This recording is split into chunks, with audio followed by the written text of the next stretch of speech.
stream on the YouTube side, but there should be enough capacity on the side of Discord, so the YouTube side, is still useful, for recording, but it really should not be needed anymore because we have less than 50 participants. So Discord should be able to handle all the synchronous communication at this point. Alrighty. So I'm gonna check on my mic because it's still clipping a little bit. So I think I need to turn down the gain a little bit. Yeah, so I can see it's a little bit too much right now.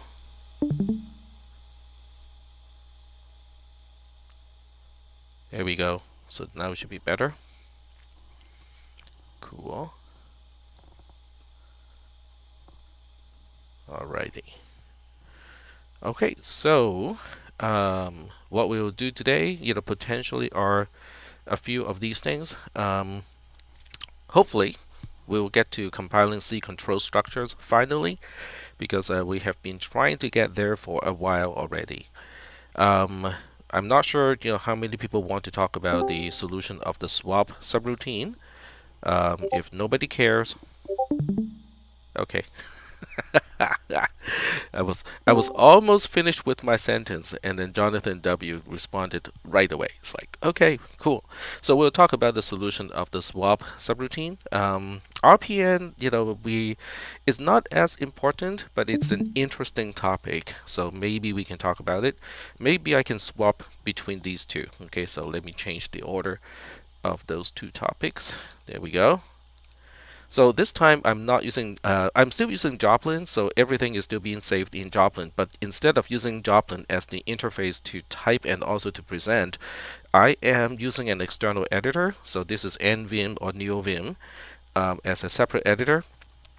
And there's a little plugin that I installed in NeoVim, so they would actually open up a web page to render the markdown content as an HTML document. So after all of this stuff here, this is Joplin. So Joplin has exactly the same thing, except I don't really like the Joplin way of arranging things, where you can see how I'm typing and and then look at the result, because that just takes up a lot of screen space for no particular reason. So that's the reason why I am changing the way I'm using Joplin. I use this little thing here that will toggle external editing, and that's why I'm using a real, VI editor on the side, and then you don't have to see me typing. It's not going to take up your screen space, to see how I'm typing the content in. All right, it is time to get started, and let me take a look at how many people are online. Yeah, as I thought. So if you take a look at the number of people on Discord, we have about, I'm gonna guess, about 18-ish, 16 to 18 people, and then combine that with the 2 people on YouTube, and one is me. Yeah, we have less than 20 people who are actually attending the lecture live at this point. So I'm just noting something that's a fact. 17 people. Thank you, Richard. So, but that's not gonna stop me from lecturing. No roll anymore. I can still take roll. It's just that I cannot drop people for excessive absences anymore. So if people choose to be absent, not to attend the live lecture, they still have to get the lab done in time, okay, because we have a lab that is due today at 1:20. So I don't really exactly understand why people would not attend the live lecture, but hey, it's not my choice. What about YouTube? YouTube is up. I know it's streaming right now.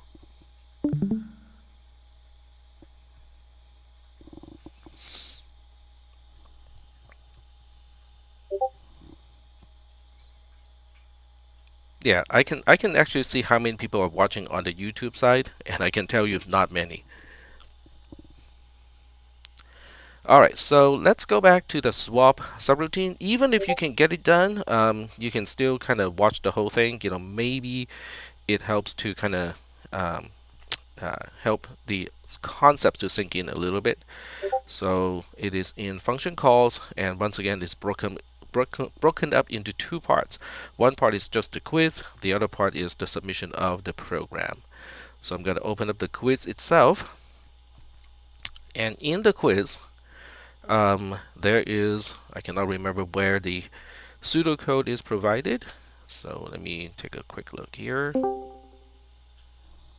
Number 6, thank you. Alright. No, not question number 6. Oh, okay. I think it might be 5. Oh, it's 4. we can try out all the possible combinations, right? So there we go.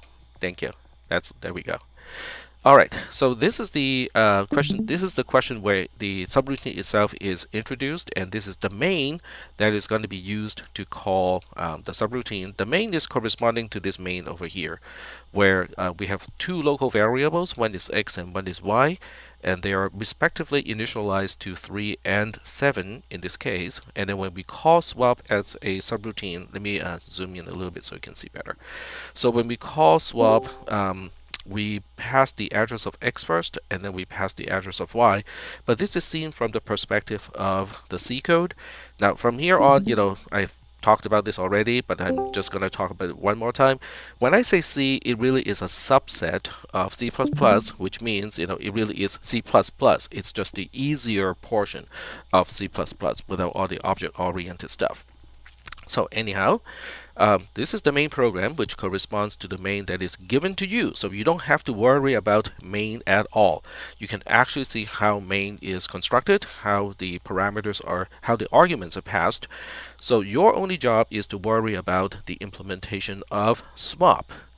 Now, given the C code is already here, you can actually run the C code, find out exactly what it does, and make sure that your assembly code would do the same thing. So there are quite a few ways to double check whether your implementation is correct or not. So let's go ahead and get started. Oh, okay, 6. I see. Okay, so 6 people are watching from YouTube, not question number 6. Okay, I get it. All right. So now what we'll do is we are going to implement the swap subroutine, because that's the only thing you need to do. So I'm going to do a copy here and go to one of my terminals. And let's see which one. That one. There we go. And subroutine is the same as function. Yeah. So I'm I'm old. So before subroutines were called functions, they were called, guess what, subroutines, and they were also called procedures. So those terms are somewhat synonymous with the word function. If it depends on what programming language you're talking about. If you're talking about Pascal, then a function is a subroutine that has a return value, and then a procedure is a subroutine that does not have a return value. In C, you just call it a void function versus a function that has a return type. So it's just a minor difference in terms of terminology. There's not a whole lot to talk about it. But in this class, I just use those two terms interchangeably. There we go.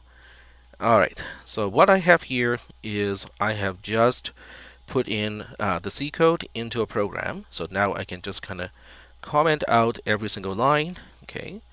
And this is called regular expression. Even though it's not a very significant use of regular expression, it's still pretty useful, because I can just insert something at the beginning of some lines that I can identify, in this case by line numbers. So I'm going to turn on line numbers also, so that you guys can refer to which line when you have a question. All right. Main is, I can paste that later on, not to worry about that. All right, so the first thing is we need to create a label, which is the entry point of the subroutine or function. Is a void function this time. And the next thing I want to do, okay, is to take a look at what the stack should look like when everything is set up. So PTR2 is the first thing that is pushed by the caller, and then we have PTR1, which is the second thing that the caller is going to push, and then the caller will push the very last thing as the return address. So all of these items are on the stack at the entry point of the subroutine. However, the subroutine also has a local variable t, which means the subroutine itself is responsible to allocate for that space. So what we need to do is to change the picture a little bit so that the stack pointer should be pointing at the very last thing that we allocate from the stack.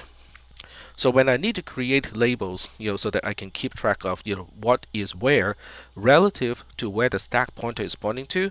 So now I can say t is a local variable, so the offset from where the stack pointer points to access local variable t is going to be 0 because that's exactly where the stack pointer is pointing to. The return address we don't really need, so we can kind of skip that and go to PTR1. So PTR1 is going to be 2 bytes away from where the stack pointer points to, and then PTR2 is going to be 3 bytes away from where the stack pointer points to. Alright, so are we okay here? Does everybody understand the purpose of these labels? Alright, and anyone have any questions about the purpose of these labels? Alright, if there are no questions, I'm going to move on.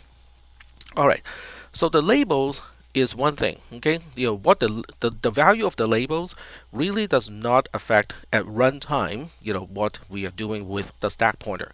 So even though the label says, hey, the stack pointer should be pointing to the local variable t, and there's no actual offset, in reality, right now, the stack pointer is still pointing to the return address. So what we need to do is to do a decrement d in order to allocate for the local variable t. And the way I do things is I do it by structure. So I will automatically do an increment d at the very end of the subroutine, and then I'll even put in the code for returning. So after the increment d, then register d would be pointing to the return address again. So I'm going to put it into a register. So I will put it into register B. I could put it into register C or even register A in this case because swap has no return type or has a return type of void, which means the caller really should not be looking at register A as a return value anyway. So I could have used register A in this case, but I just decided not to. Increment D because once we have put the return address into register B, it doesn't need to live on the stack anymore. And then a JMPB to continue execution in the caller right after where the call is located. Alright, so I'm just looking at the text channel. There does not seem to be any questions right now. And we got a few more attendants and a few more people on Discord right now. So that's nice. Alright, so right here, okay, right after the decrement D and before the increment D, we basically say the call frame is now set up. In other words, at this point, it really looks like this, okay? The register D, which is the stack pointer, is now pointing to local variable T, and then 2 bytes after that is PTR1, and then 1 byte after that is PTR2. Alright, so yeah, that's fine. Perry, if you want to have kind of more of a real-time thing, the Discord side is a little bit faster, doesn't have as much lag time, but that's up to you. Because if you watch it on YouTube, by the time you ask a question, I might have moved on a little bit already. So just just a little note on that. Okay. So right now, I can actually start to implement the code in the subroutine. So what I'll do is I will now move these items up one by one. So this is the first statement I need to do, and then these are the 2 other statements that I need to do. We'll start with this one first, and I typically start with the right-hand side first. Okay, it doesn't have to be that way. It's just that it makes sense because from the ordering perspective, you really need to evaluate the right-hand side, find out what value you want to use to change whatever is specified on the left-hand side. So I just usually just work with the right-hand side first, and then I work with the left-hand side. In this case, the right-hand side is whatever PTR1 is pointing to. So we need to get to PTR1. So the usual pattern now is LDI with any register. Okay, register A, B, or C is going to be fine. I'm just going to pick register A here, PTR1. So right now, register A has just the offset to PTR1 from where the stack pointer is pointing to. Okay, so there's some text traffic here. I don't understand why we want to have labels for T, PTR1, and PTR2. You don't need these labels, but with these labels, I don't have to mentally keep track of where things are. Because if I need to keep track of 0, 2, 3, just mentally, that's really kind of unnecessarily taxing. Why T? Well, because in general, you might have more local variables. So the fact that T is right where the stack pointer is pointing to in this particular case is coincidental. In other words, if I have more local variables, it would be a chore to have to remember which one is exactly where the stack pointer is pointing to. So I just want to generalize the approach and go like, I don't have to worry about how many parameters we have, how many local variables we have. We just use the labels to access every single one of those. So this way, I don't have to think about it. I don't have to go back to the map and look like, okay, where are these things and how do I get to that location? It's all just turning into the label is basically where is specifying the offset. Yes, so Richard is also correct that when you use labels, the code is a little bit easier to read. I challenge you guys to read your own code after a week and see how you like it. Because I read my own code even with labels. Sometimes I have to scratch my head and go like, what am I doing here? So there we go. Also, doesn't the stack have the local variables from main? Swap is not supposed to know anything about main because if you look at the C code, okay, if you look at the C code, you can see x and y are local variables of main. So main is the only subroutine that knows exactly where x and y are located. So by the time we get into the subroutine swap, it doesn't have any idea of what local variables main have. So you cannot count on that to make this subroutine work. You have to work with only, guess what, the parameters. It is this is called encapsulation. As a general idea, it's called encapsulation. You're basically compartmentalizing, what subroutine needs to know what, and you're trying to keep it at a minimum. So this way, if I call swap from any other subroutine, it doesn't matter, okay? Because all you have to do as a caller is to say, here is a pointer to the first thing, and here's a pointer to the second thing. So anyone who's implementing this program using what main knows inside swap is not going to get full credit, because the point of this particular exercise is to practice how to write a subroutine according to what we understand as in subroutines in C, and anything that breaks that particular assumption is not going to be correct. Alrighty.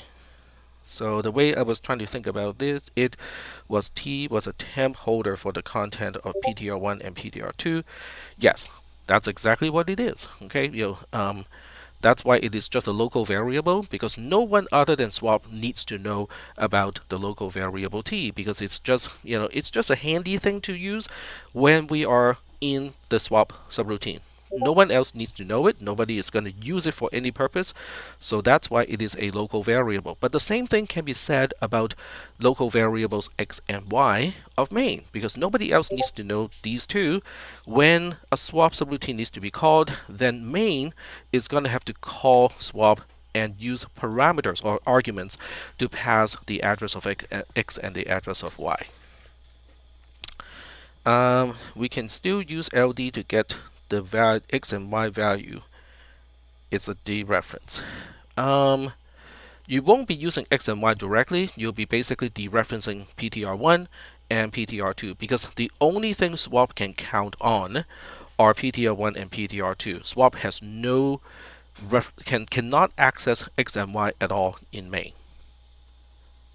So it's not really just a scoping issue. It is a encapsulation issue It's basically the way we write code to try to make sure that the caller and the callee are decoupled as much as possible. Yes, through PTR1 and PTR2, we are effectively using X and Y, yes, but we are not counting on exactly where to find X and Y in this code. I have had people who basically map out the whole thing, and then inside swap they basically just go like, "Oh, I'm just gonna hard code, where I'm supposed to put into T and where to exchange these items because I know where X is supposed to be, I know where Y is supposed to be." That would be the wrong solution. I hope no one in this class is doing that. All right. And I'm not actually going to read the code too. So this is not just a matter of running the code to see if those two locations have the content exchange. I'm actually going to read the code and see if the implementation is correct or not. All right, so getting back to the code. So at this point, we know register A has the offset from where the stack pointer points to PTR1, which is a parameter in this case. So we need to add to A the value of the stack pointer so that register A now has the address of PTR1. And I intentionally did not comment my own code here because I was hoping that you guys would do it after class. As one way to study for this class is really just going through the code and then figure out, okay, after this operation on line 16, what is in register A? So you basically have to type that in yourself. I'm not going to check your work. Okay, this is not high school, it's not middle school.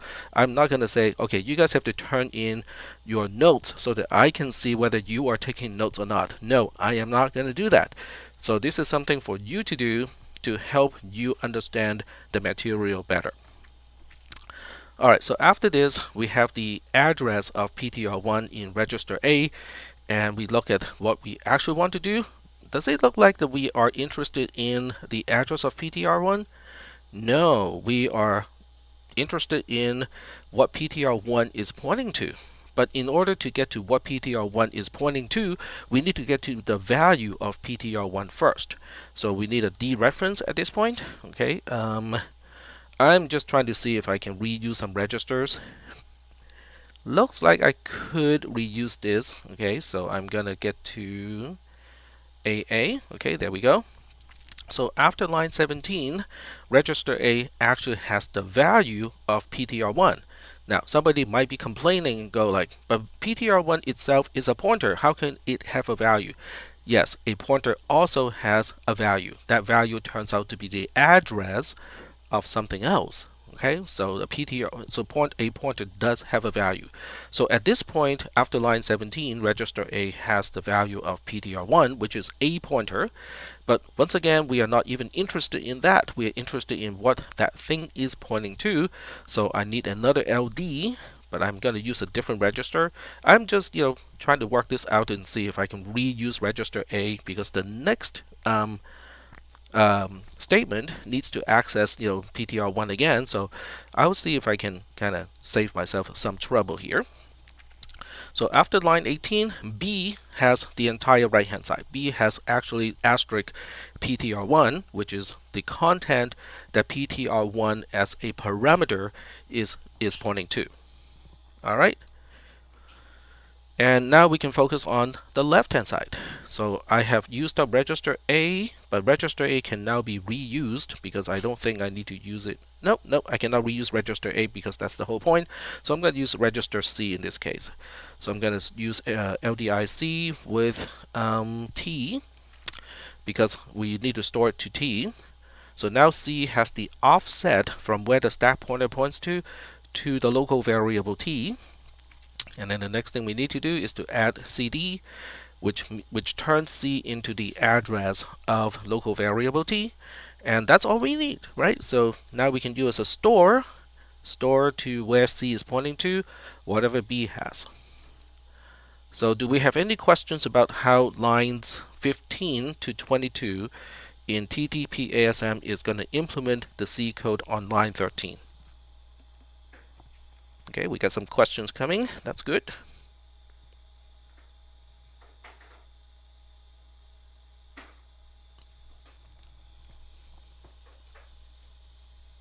All right. There's no restriction. So regarding what Terrence said about I didn't realize you could LDA with itself. Um, so once again, I hate to sound like a broken record, but I am. Um, when you look, when you put in that opcode, okay, into the TTP ASM architecture, you will see how the paths are established. In other words, we are actually connecting register A to the address port of RAM, and then at the same time, we are connecting the D port of RAM all the way back to the input, which is the D port of register A. So we are simultaneously, quote unquote, simultaneously using A to specify where to look in RAM, and then at the same time using the value at that location to update register A. So that's why, this is why, we really, it's important to look at the TTP, architecture and just, kind of plug this in and say, okay, if I plug in the opcode of LDA in parentheses A, what's going to happen? And then track down, all the multiplexers, track down all the demultiplexers, track down the components, and then we'll find out that, oh, okay, so that's what it's going to do. Okay, it is just dereferencing using register A, and then whatever is the content in RAM that we are pointing to using register A will in return be used to update register A. That is an operation that we have seen already because that's exactly how JMPI executes. Okay, it's using whatever the program counter is pointing to update the program counter itself. Except in that case, we cannot designate in software, in assembly language, that we want to update the program counter. So that's the effect of the JMPI instruction. In this case, we have a choice. Okay, we can always select which register gets updated and which register serves as the pointer to RAM. So there's no built-in restriction whatsoever in this case. All right, moving on to the next statement. So we want to maintain register A to continue to be PTR1. So we don't want to use register A for anything. So we're going to use register B to handle PTR2 in this case. Okay, so kind of the same thing. Register B is PTR2, add BD, and now we have the address of PTR2, LDBB. Now we have the value of PTR2, which is actually quite useful because that's what we need in the next one. So we'll see if we can actually kind of keep register B as is without overwriting it, which is also called clobbering. But we need the value that PTR2 is pointing to, so we need another register to hold that. So we can now use register. Oh, we can use register C. Okay, so there we go. So register C, which was pointing to, which was the address of T. So we have to give something. Okay, there's just no way to keep everything in registers. So we really have to kind of give up one of them for something.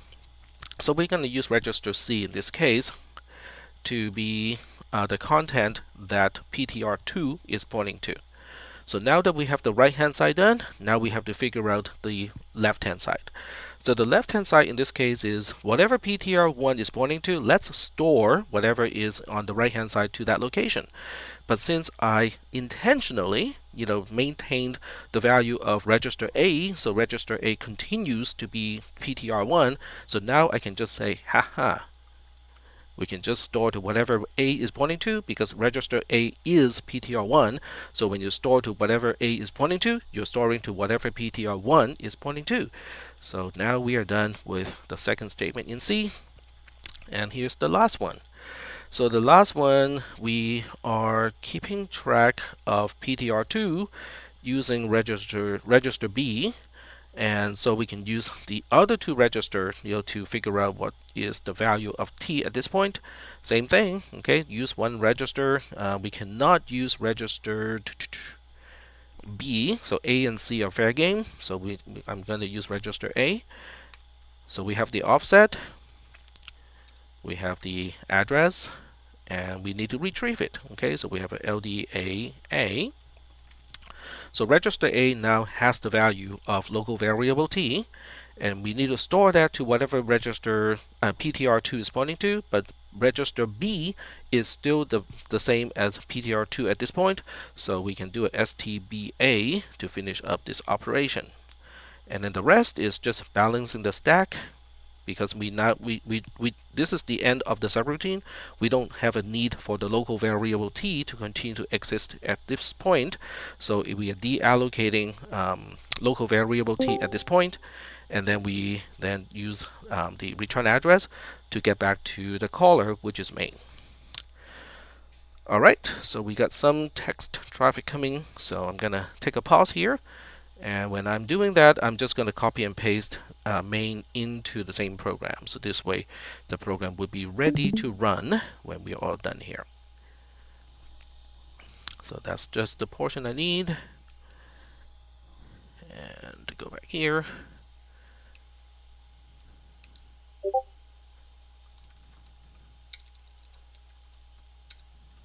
Alrighty. Alright, so in the text channel, there's Terrence said, I think I misunderstood how we are supposed to use register A. I purposefully didn't use it because I thought we were supposed to reserve it for return values only. So the only time register A has a meaning of this is the return value is when you are returning from a subroutine that has a return value to the caller. The caller is the one that says, hey, register A means something special because I just called a subroutine that has a return value. So the called subroutine is actually free to use all three registers, A, B, and C, for whatever it wants to. It's just that if it does have a return type, then you need to use register A to store the return value. But swap is a void function, which means it doesn't have a return type, so it has no return value. Then you can use any register you want anytime all the way to the end of the subroutine. Yes, it is just a convention. Most compilers most compilers combined with most architectures would typically use whatever seems to be register A, for that particular platform. So if you're looking at the x86 architecture, it will be AX, EAX, and then whatever the new 60 RAX RAX for the 64-bit version of the processor. So it's still using quote-unquote register A, for in all cases, as the return value.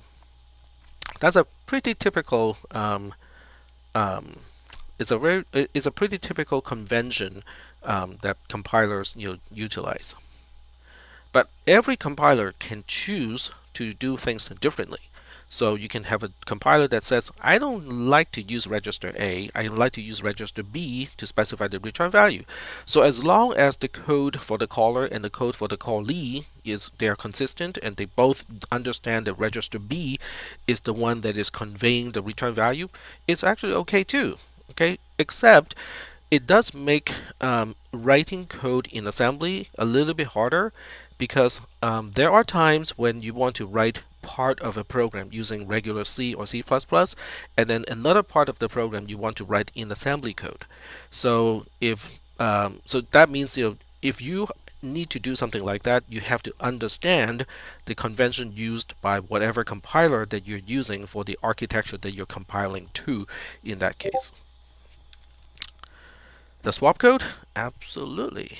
So let's go back to here. Alright, and turn on line numbers. Now we don't know whether this code works or not, okay? I just typed in some instructions, so this has not been tested yet. We're gonna test it next. If I do make a mistake, don't tell me. I don't want to hear. I don't want to hear it. I want the program to not function correctly, and then we'll find out, we'll debug the program.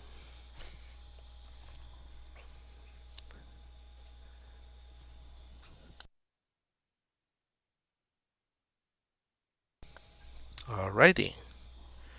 So are we good? Are we ready to test this program? Alrighty, let's do it. All right, so let's go ahead and test this program. And I'm going to push D to my documents folder, CISP310, river spider. Oh, mistype. Push D. This is actually pretty cool on the command line. Push D is push directory. So instead of a CD, which means you're going to a different directory as your current working directory, but you lose track of where you came from, this one saves the last working directory, so I can do a pop D to get back to where I was. So it's kind of handy.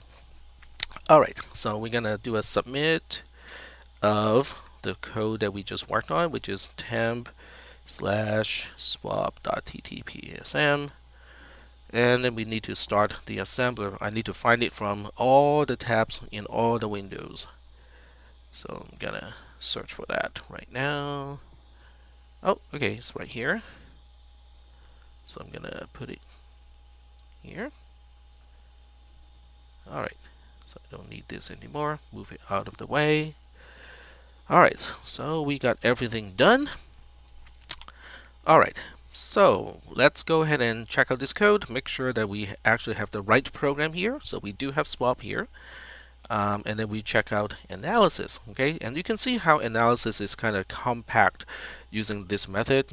All the blank and empty lines are gone. All right, so we'll check the last line first. So to know which one is the last line, I think you can go to a tab.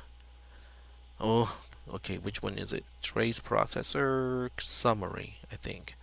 Yeah, so this maybe not. Oh, this one is. It is what it is. This is the last line, the last row, which is 64. So now you can go back to the analysis tab and just go to row 64 and see how the whole thing turns out. And it doesn't look right to me, okay? Because we executed a whole bunch of instructions here, or seemingly execute a whole bunch of instructions here, and the stack pointer is not where it's supposed to be. Okay, it is at location 2, and that is just wrong. This program did not work. So now I get to debug the program, because debugging a program is actually I wouldn't call it a lot of fun, but it is actually very important. It's very useful. Alright, so the first thing we notice is we store a 02 into location 00. That cannot be right, right? So we also can see that we executed the program in this particular sequence. I'm intentionally not looking at the text channel because I was just trying to explain why this program is not working correctly, right? It's not working correctly because we have this no op instruction, and then we got into the swap subroutine at location 01. It's supposed to skip all of that stuff to get to main first, right? Because the whole idea is the whole program should start with main. So that was the mistake. Okay, so we're gonna go fix it. All right, so now we can go fix the program. So this is how we use the trace. Okay, this is how we use the trace analyzer to help us understand why a program is working or why is it not working in this case. Because this is the swap subroutine, I didn't even put in a no op here. Okay, so we need a no op and then a JMPI to main right away. So this way the program actually starts with the main subroutine, which set up its own local variables before it calls swap. Because otherwise it just starts executing with swap. Well, if I start executing with swap itself, where are the parameters? No one pushed any parameters, no one pushed any return address, but swap is going to make the assumption that those things are on the stack already at location 00, 01, and 02. That would not be good. Let's see. I just realized you don't have main in the file. I did. I put it at the end. Right here. Yeah, I appended the content of main from the command line interface. So when it did the cat and then greater than and greater than, that's appending content to an existing file. So that's when I appended main into this file. Alright, so now let's try again. So I'm going to resubmit, and then it's going to do this whole thing kind of automatically. All right, now things are starting to look a little bit better.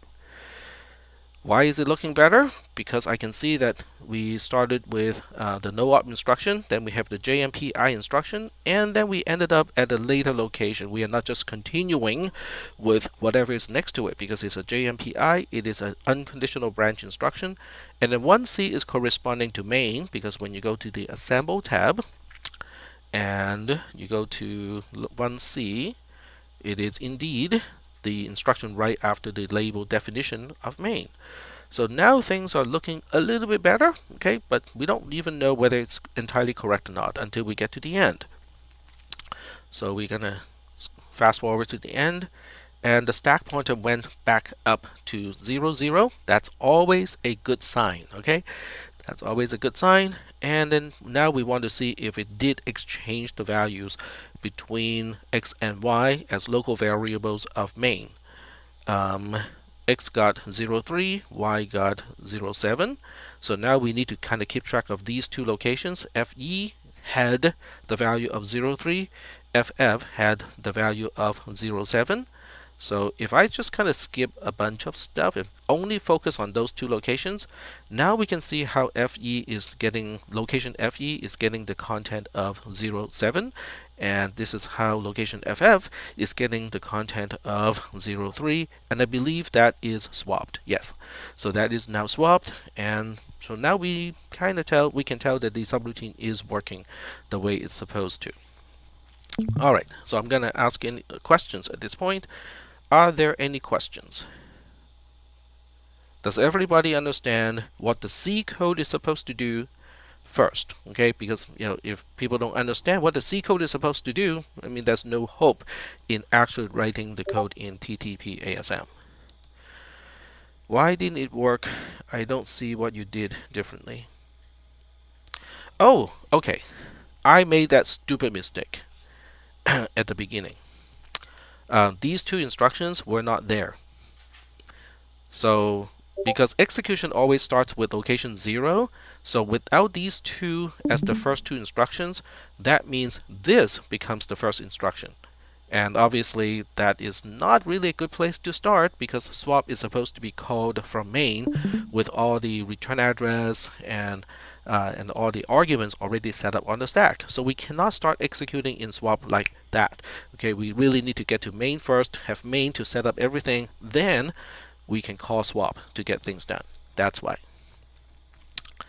All right, any other questions? All right, so at the end of today's lecture, I can actually do it right now. So let me put it into the text channel. I'm uploading the file to the text channel right now. And that's swap.ttpasm. I mean, you can take a snapshot of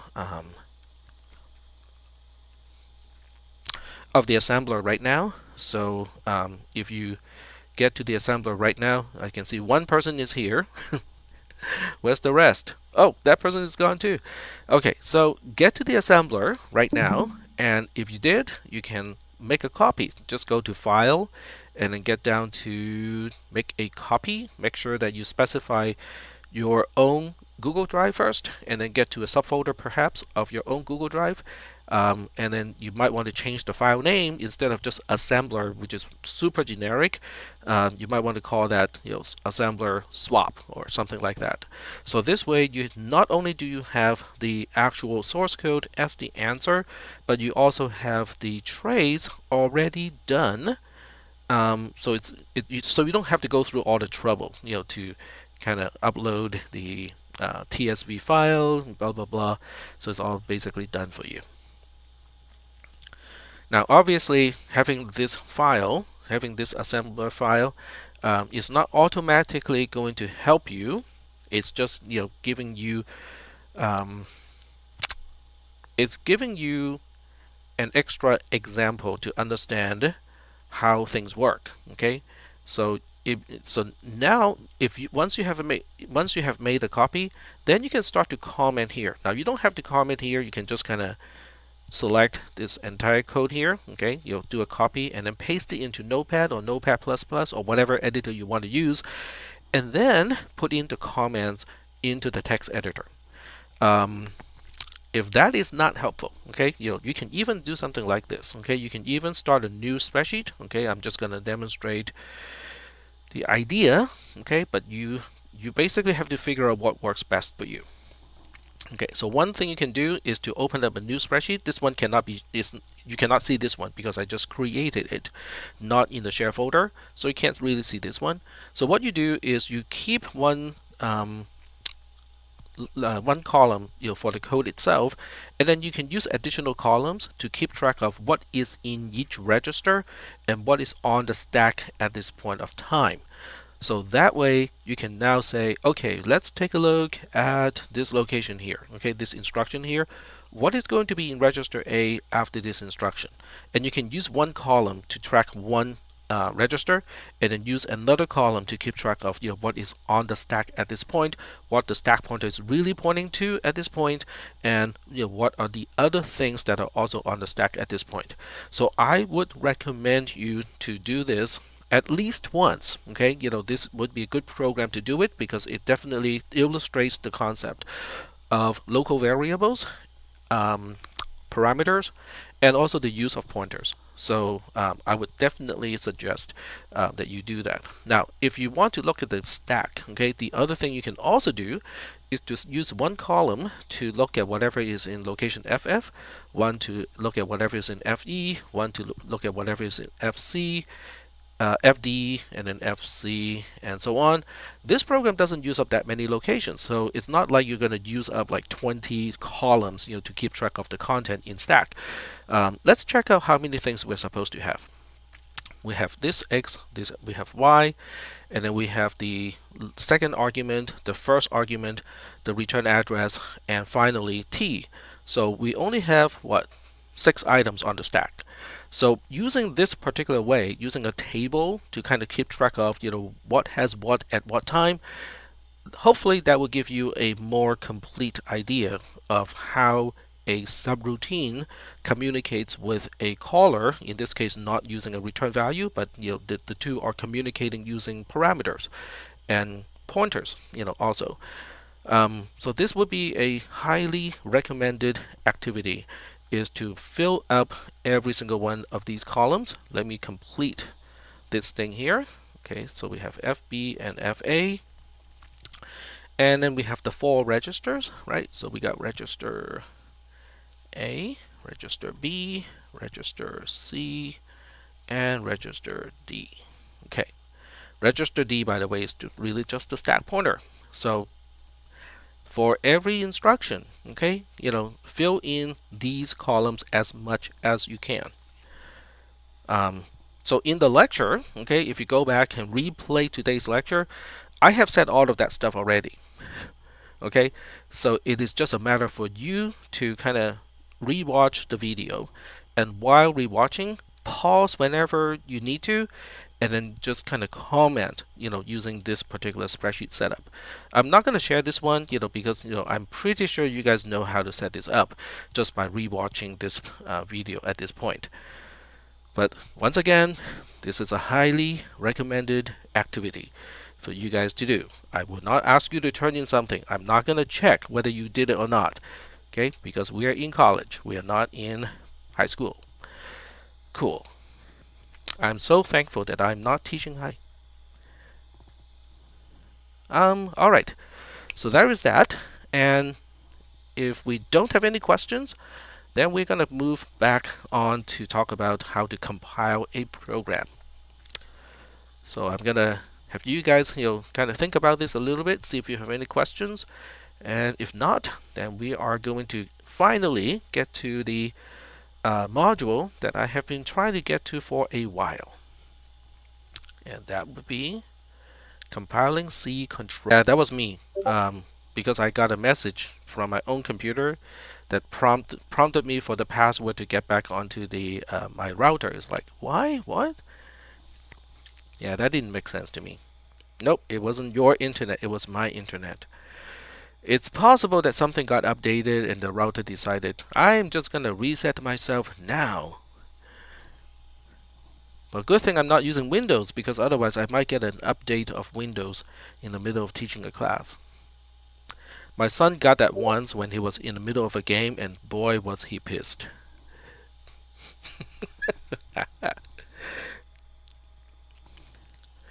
Alright, so now we're getting to compiling a program. Yep. Well, now you can actually ask it not to update during certain times of a day, so I guess it helps.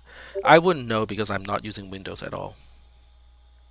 Oh, that would be awful, having that happening, in the middle of a quiz. All right. C control structures. Once again, C is a subset of C++. So all of these things are common in C++ as well. So we're going to take a look at a conditional statement. So all of these, okay, C, block 1, and block 2, they're really just placeholders. C is a placeholder for a condition. Block 1 is a placeholder for a whole block of statements. And then block 2 is also a placeholder for a block of statements. So block 1 is typically how we would call a then branch. And then block 2 would also how we call a else branch. And obviously, I'm going to assume that you guys already know the concept of a conditional statement, so that part is not going to be repeated in this class. So the first thing we're going to do is not even to assembly code. The first thing we're going to do is to look at this really well-structured code and say, we're going to mess it up. Okay, we're going to mess it up with go-tos and labels. So I'm proposing this chunk of code here and say, it looks ugly. Your C++ professor may frown on this, but I would say that functionally it does exactly the same thing. Because in this case, if C is true, then we only perform block 1. If C is false, then we only perform block 2. In this case, if C is true, then not C is going to be false. If it is false, then we are not going to label L1. Instead, we're going to perform block 1. And then after block 1, we have an unconditional goto to continue execution at block 2. Okay, so that seems to be doing exactly the same thing when C is true for the structured code. What if C is false? If C is false, not C is going to be true, then we're actually going to go to label L1. Label L1 is right here. We perform block 2, which is the else branch. And then after block 2, there's nothing else to do, so we continue execution with whatever is after. L2 is really just a label. It's really just saying, hey, this location here has a name. It is L2. Okay, but it really is just whatever is the beginning of the next statement. All right. TTP has no goto. It's called JMPI. So whenever you see a goto here, it's JMPI. They do exactly the same thing. Continuing execution at a specific place. So, do we have any questions of how this really kind of well-structured code, very nice structured code, is really doing the same thing as this not so structured code? Because that's the whole point. We are destructuring code when we are compiling to assembly language. Assembly language has no structure on its own, so any type of structure is only there because of how we use goto and or jump instructions and how we use labels. So are we good here? Does everybody can everybody see the equivalency between this code and this code over here? Okay, very good. So if you're performing this operation, okay, in the process of compiling C control structures, and this is what you're doing, you can actually test this code without using assembly code at all. Because once you translate this into this, you can actually just compile the program and test the program and make sure that it does exactly the same thing as before. Because guess what? This is actually just regular C code. It just looks ugly, but it is not assembly code by any means. And then we have the usual, okay, what if there's no else, with a conditional statement? It simplifies a little bit better because, the goto to L2 and then the label of L2 right after that is kind of redundant. Okay, so that's why it looks a little cleaner, but it really is the same thing as before. The typical way that I write code is I put in an else branch anyway, even if there's no else to do, there's nothing to do with the else branch, I put it in anyway, because a compiler typically would just say, okay, your else branch is empty, it doesn't do a single thing, so the actual compiled code is the same as if it is just an if statement without an else. But once I have an else branch with open and close brace, then I have a place to put code just in case later on I decide, there is something I want to do if the condition is not true. So that gives me a very easy way to specify, code to get into the else branch later on in time. Alright, so now we're going to get into pre-checking loop. Most people just call this a while loop. I like to call it a pre-checking loop because in C we have while and then do while. So if I call this a while loop, it is kind of confusing. But if I call it a pre-checking loop, that's pretty clear because that's exactly what this kind of loop does. Is it checks the condition first before it performs the quote-unquote body of the loop. So this looks nice and structured, and it is equivalent to this code here, which is not very nice looking, but functionally it is the same thing. But let's check it out. Okay, make sure that that is the case. So with a while loop, we check the condition. If the condition is false, then we get out of the while loop and continue with whatever is next. So in this code here, if condition C is false, then not C is going to be true. And if that is true, then we perform the go-to in this case to continue execution at label L2, which is continuing after the loop. What if C is true? If C is true, then we perform block 1, and then after block 1, we're supposed to check C again. So in this case, if C is true, not C is going to be false. If it's not C is false, we are not going to go to L2.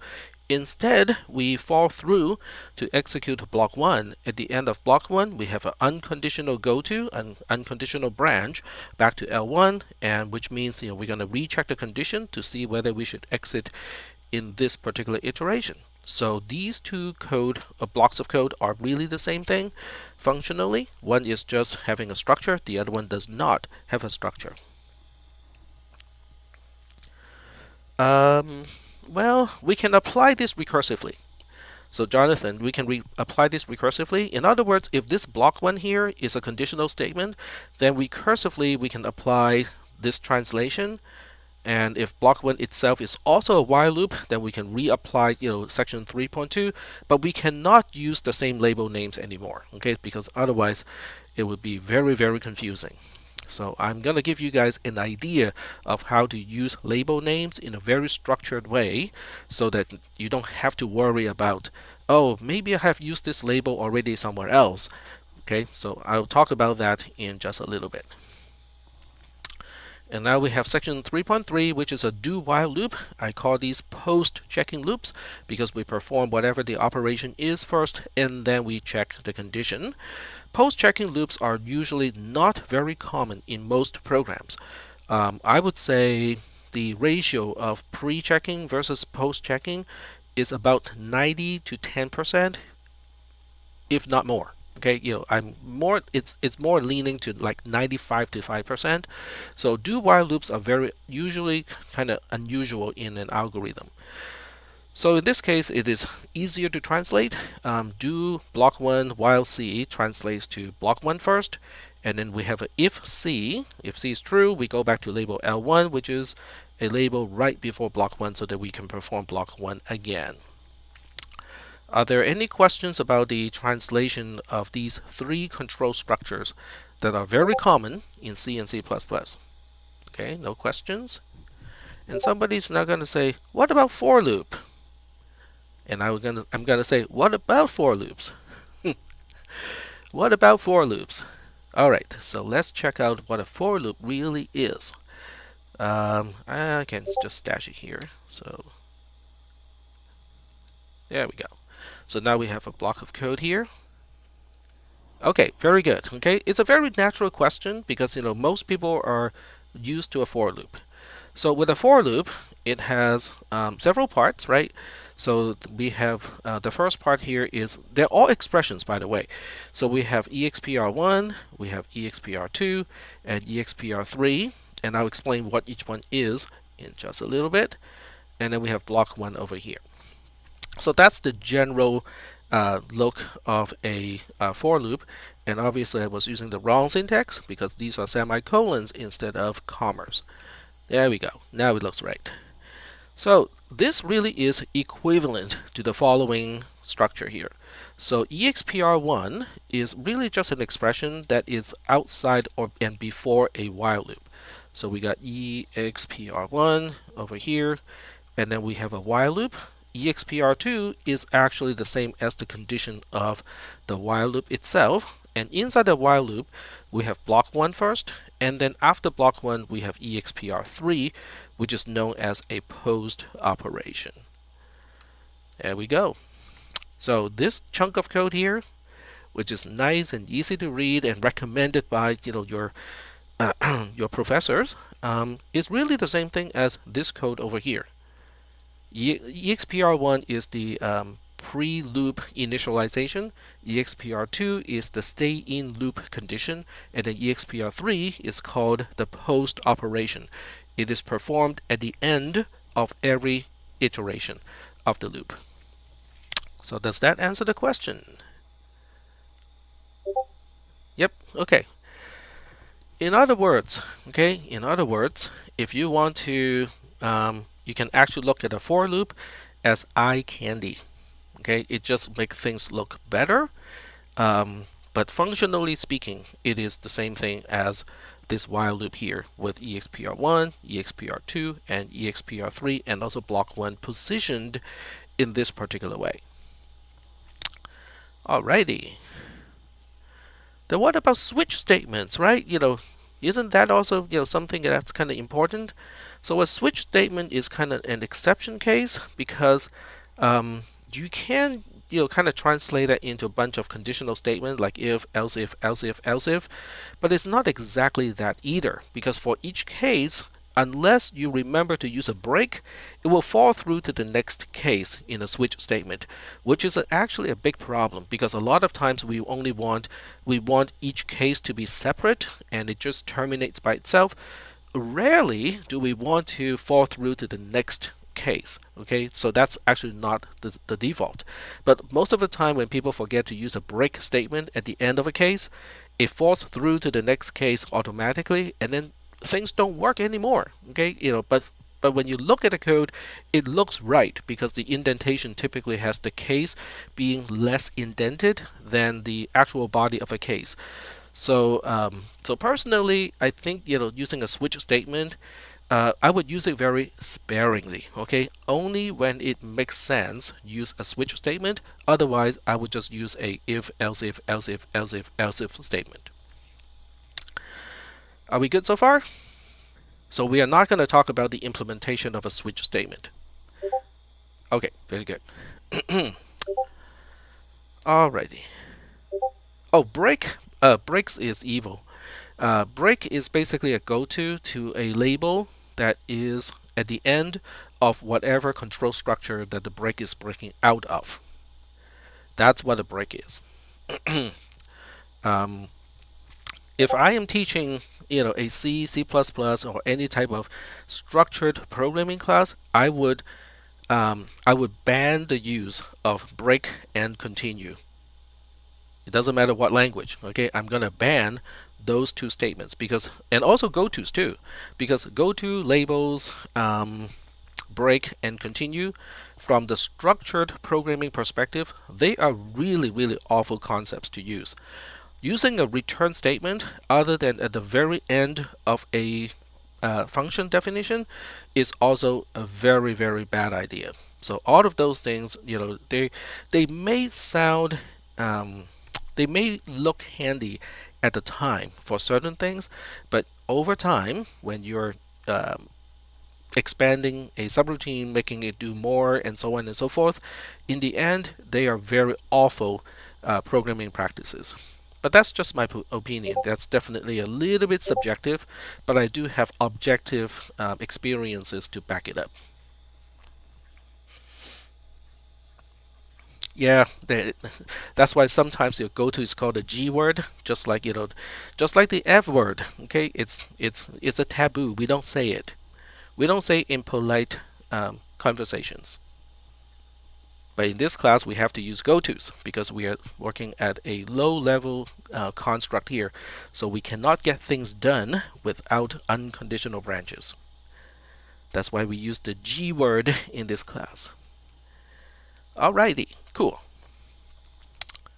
So you might think that must be the end of the entire discussion because now we have covered all of the control structures that are actually quite useful in C and C++ programming. Then what about the rest of this module here? Look at the thumbnail. It's only here. So we have about what 5, 6 to go.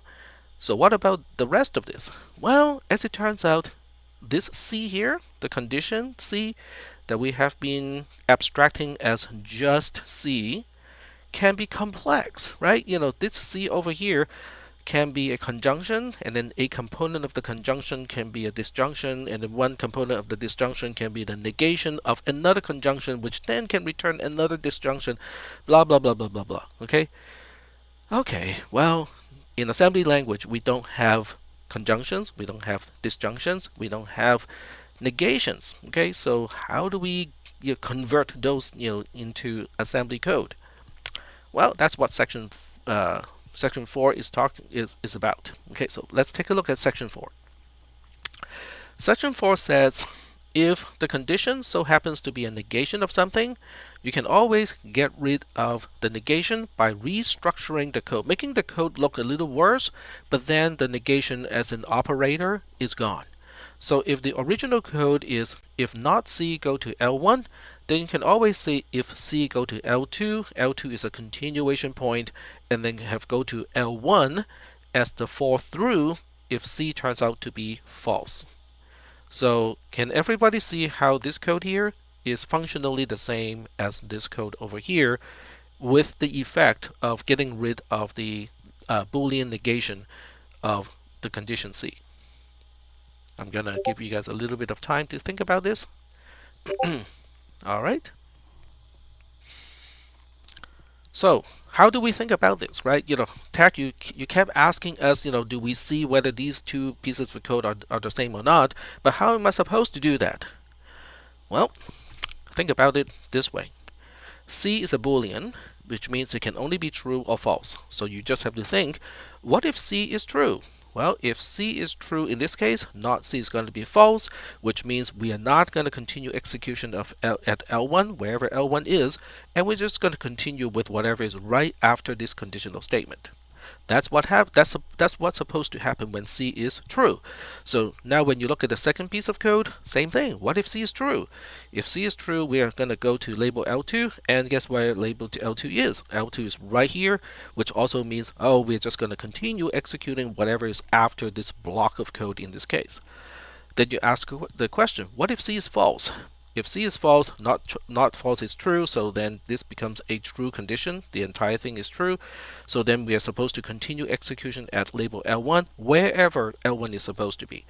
So you apply that over here and ask, what if C is false? If C is false, we are not going to continue execution at label L2, which means we're going to fall through so that we go to L1, which means we are unconditionally continuing execution at label L1. So that means, so now we can see how this piece of code is functionally the same as this piece of code over here, but the nice thing is we got rid of the Boolean negation. So there we have it. Alright, so Dalton has a question. I'm going to wait a little bit before we get to disjunction. Alright. Nope, and CC is not going to help in this case because and is a bitwise and. It's not the same thing as a logical and.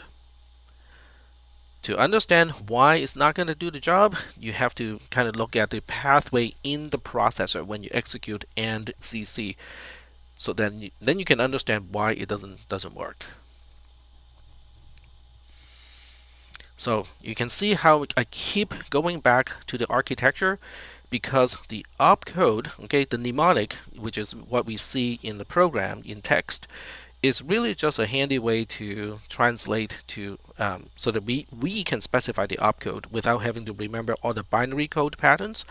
And then the assembler is going to take the mnemonic, translate that into opcode. The opcode is really just 2 hexadecimal digits, which is kind of somewhat arbitrary. So what really gets the job done is the ROM. Okay, in the TTP architecture in Logisim, it's the ROM that gets stuff done, that specifies how things are supposed to be done.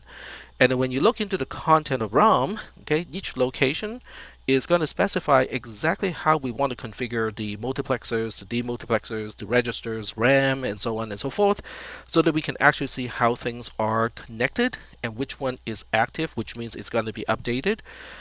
That is how we understand how things are done.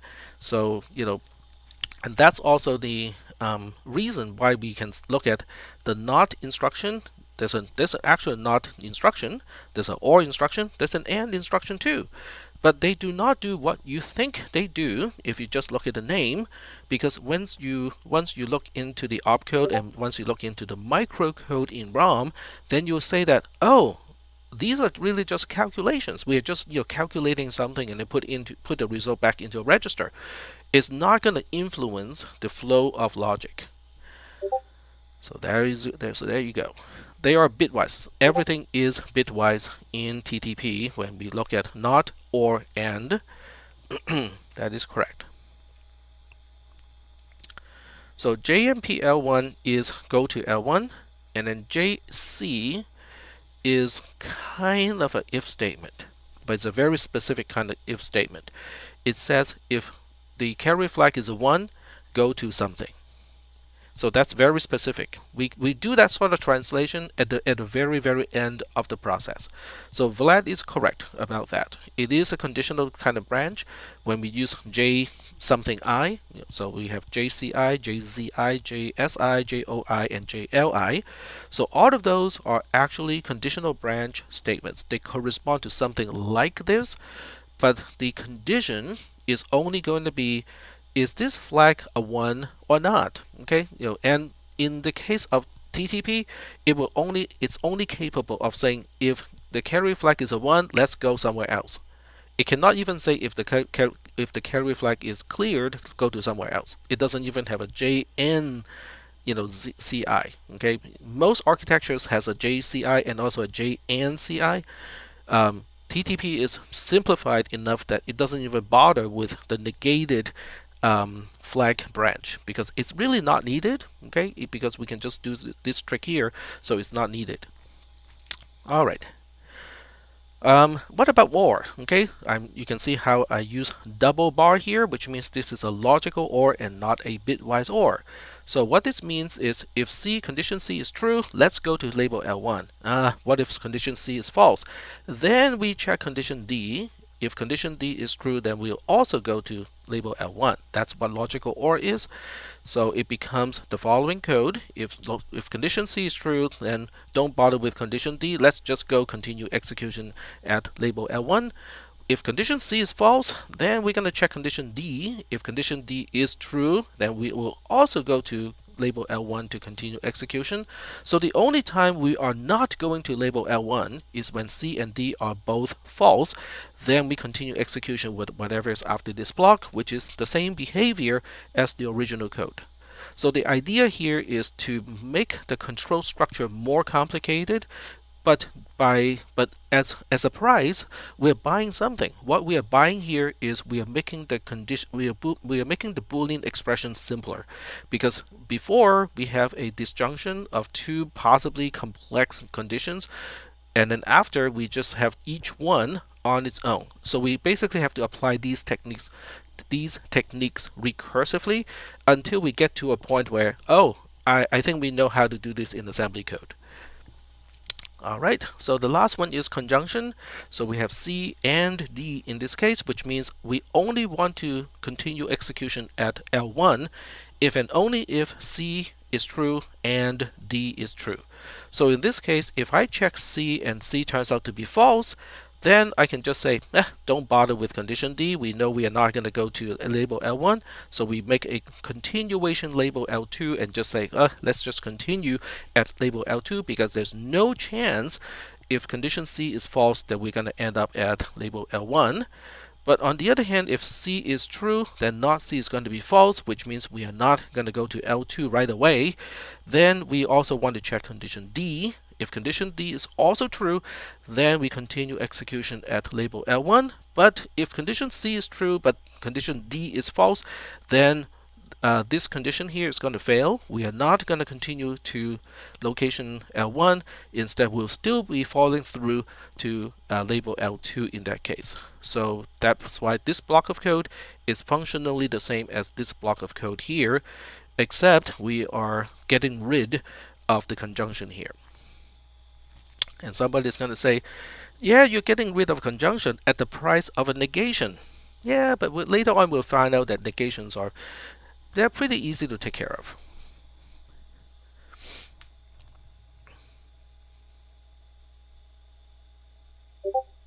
Alright, do you always have to use CMP to set flags? Not always.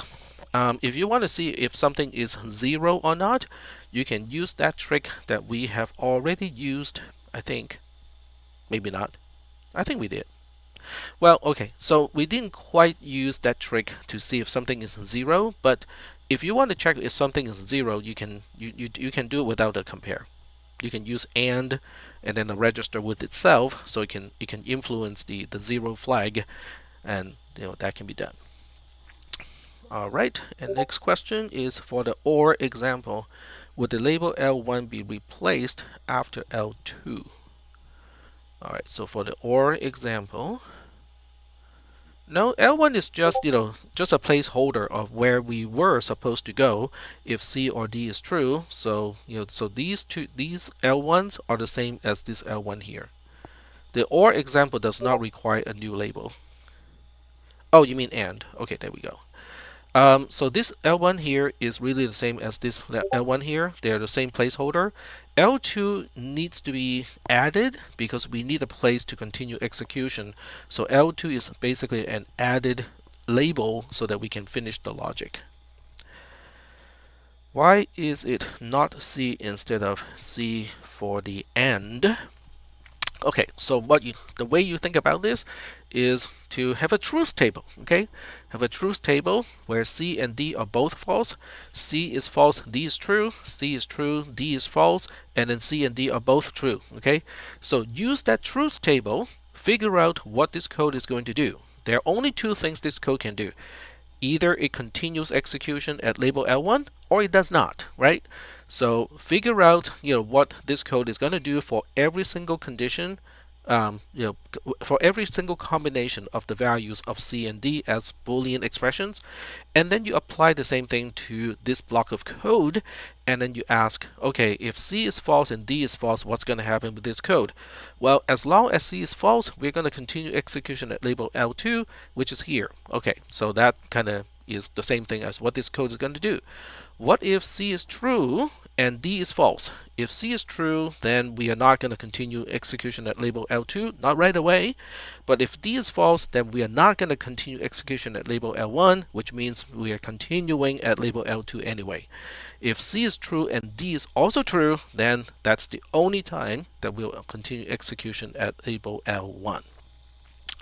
So that's the thought exercise that you can do when you're trying to establish the equivalency between the original code and the new code. Is that helping, Colton?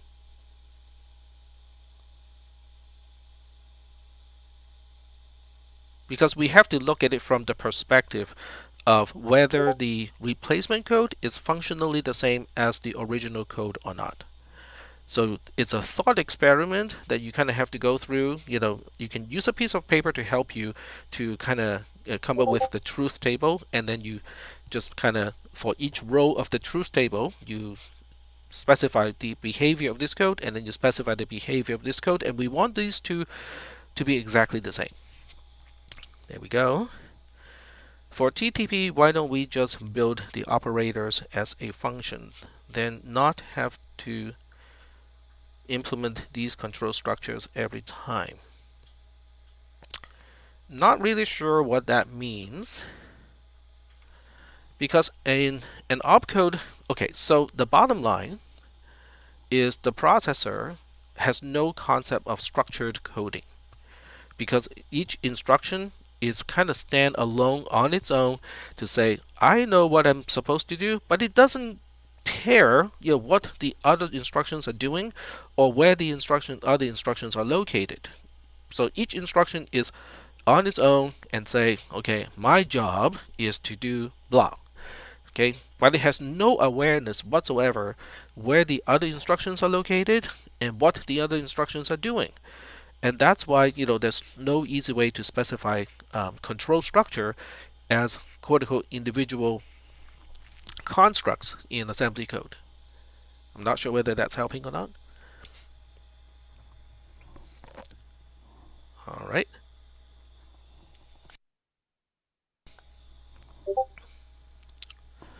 All right. Okay. Okay. So moving on. So if you apply these techniques, okay, quote unquote recursively until you get down to something, eventually you get down to comparisons, because basically all the Boolean operations boil down to the comparisons. And there are only so many comparisons we can do. Okay, so there are 6 different types of comparisons. We have less than, greater than, less than or equal to, greater than or equal to, and then not equal to. As it turns out, if you just give me less than, I can implement the rest. So if you give me just less than, greater than is easy. You just flip the operands. Okay, that's a pretty obvious one. If you want less than or equal to, but all I have is less than and then the Boolean operators, then I can say x is less than y or x equals to y. And x is greater than or equal to y just flips the order of x and y. If you want x equals to y, we can just implement that. Okay, x equals y is easily implemented because we have the z flag, and then x does not equal to y is the negation of x equals to y, which means we just have an exclamation point. Okay, this is the math symbol of Boolean negation. So we just have an exclamation point here, but we already know how to get rid of an exclamation point up here, so that should not bother us either. So everything eventually will boil down to comparisons. Okay, all the Boolean operations, all the Boolean expressions, they boil down to comparisons at the end. So that means eventually you end up with something that looks like this: x being a register holding one value, y being another register holding another value, and then r is the relation. Yes, so if you're taking CISP 440 this semester with me, you know what r is. Okay, it's a relation. But if you don't, that's okay, because now I'm just going to say r is one of these 6 things: less than, greater than, less than or equal to, greater than or equal to, and then not equal to. But we really prefer this r to be something that we can express natively. So r really should be a less than or a equal to, because those two we can check directly. The rest we cannot check directly. We kind of have to translate it a little bit before we can check those directly. Alright, so if this is what you want to do, and we already know that r is either less than or equal to, then what kind of code are we going to generate? As it turns out, it's pretty easy. It's just that. Okay, so you have a CMP XY and then JRI to L1. So if you're saying, but we never really talked about JRI instruction, you'll be correct, because there's no such thing as a JRI. R is a placeholder. So r is a placeholder, and remember what I said earlier. We can do less than, we can do equal to, right? So let's deal with the easy one first. Equal to means r is just a z. JZI is going to say, if I can confirm that x and y as registers are the same, then we can continue execution at L1. So that's the easier one. So the next thing is, what if we have less than? Okay, so what if we have less than? Well, it gets a little bit, I wouldn't say complicated, but we just have to go back several weeks when we talked about after how we can compare signed versus unsigned values, right? So if it is a signed comparison and you want to confirm x is less than y, the minuend is less than the subtrahend, Do you guys remember which flag we should be using? We only got two flags, okay, that will indicate less than. One is C, which is the same as a borrow flag, and the other one is the L flag. So one is useful for unsigned less than, the other one is useful for signed less than. Let's see, we are running out of time today, so I will continue from this point on next Tuesday. We do have a lab today. Okay, so you might want to think about this too. Okay, if it is a less than, which flag is a signed less than? Which flag is a unsigned less than? And Jonathan is correct. He just spoiled the fun for the entire class. Yes, but Jonathan is correct. So that means the C flag or the borrow flag is for unsigned less than. But if you want to understand why that is the case, we explained that several weeks ago when we talked about signed versus unsigned values and how to perform comparison of signed versus unsigned values. So you kind of have to go back a few weeks to locate that particular discussion. Okay, we do have a lab today, and the lab today is